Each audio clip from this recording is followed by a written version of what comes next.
Yun no, so kamusta buhay-buhay guys? So eto na nga pala yung second unit natin sa ating negosyo, yung PS4 Arcade.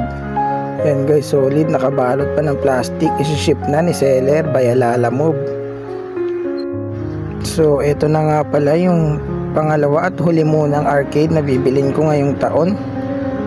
Siguro pagsampa na lang ulit ng barko para may budget ulit.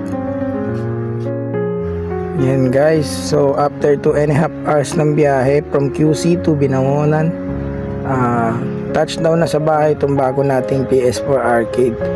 Ang bango ng amoy niya guys, tapos nakabubble wrap pa, nakaka-excite buksan. Ayun nga, dahil hindi na nga ako mapakali, sinet up ko na yung camera sa Gedli para makita ko kung paano buksan to. At makita nyo rin syempre. Yan guys, oh. Habang sinisira ko yung plastic na yan guys, sobrang natutuwa ako. Alam mo yung feeling na dati pangarap mo lang yung gantong negosyo, pero dahil wala kang budget at hindi mo afford, hindi mo kayang simulan. Pero ngayon kahit papano afford mo na, ayun, nakakabili ka pa unti-unti mong binibili yung mga dati mong pangarap. Kaya masasabi ko lang pre, kung ano ka ngayon, kung nasan ka ngayon, hindi ka hanggang dyan lang. Sinasabi ko sa iyo pre, pagising mo isang araw, pag sinamahan mo ng dasal, sipag, tsaka tsaga, promise ko sa iyo pre, may mararating ka rin. Malay mo, bukas, pagising mo, nagtitinda ka na ng kangkong chips, pero milyonaryo ka na. Pero ayun nga guys, real talk, ang buhay masyadong, alam mo yun, mapaglaro at napaka-unpredictable. Hindi mo masabi kung anong pwede mangyari bukas eh. So ayan, balik tayo dito sa unboxing natin, unplastic natin itong bago nating arcade. Ayan guys, so huling plastic na nga pala yung tinatanggal ko sa taas, yung bubble wrap na yan. Grabe.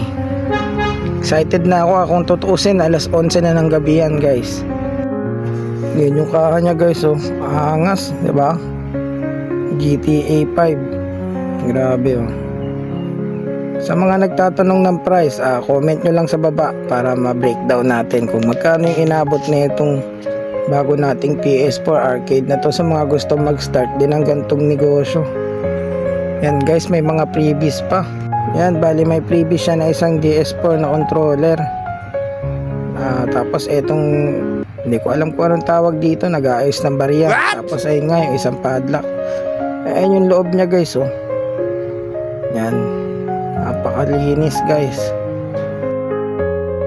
Bali yan, kinaumagahan nga, maaga tayong gumising para set upan yung pwesto ng paglalagay natin ng isa pa nating bagong arcade. I-arrange na rin natin na maayos kasi dalawa na nga sila ngayon.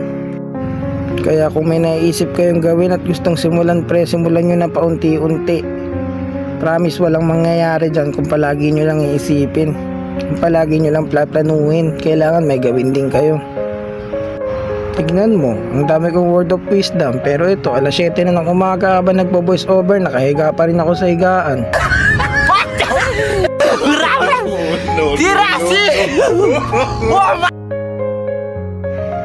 Yan nga guys, at dito medyo patapos na nga kami sa aming ginagawa. Yan, medyo malapit na talaga matapos. Nakikita mo na yung resulta pa unti-unti. Yun oh, isang pitik lang guys, tapos agad. Yung mga malupitan guys, kahit nag-video lang talaga ako at wala naman talaga ako masyadong naiambag dun sa trabaho. Yun lang guys, salamat sa panonood. Gagi, tapos na pala yung video.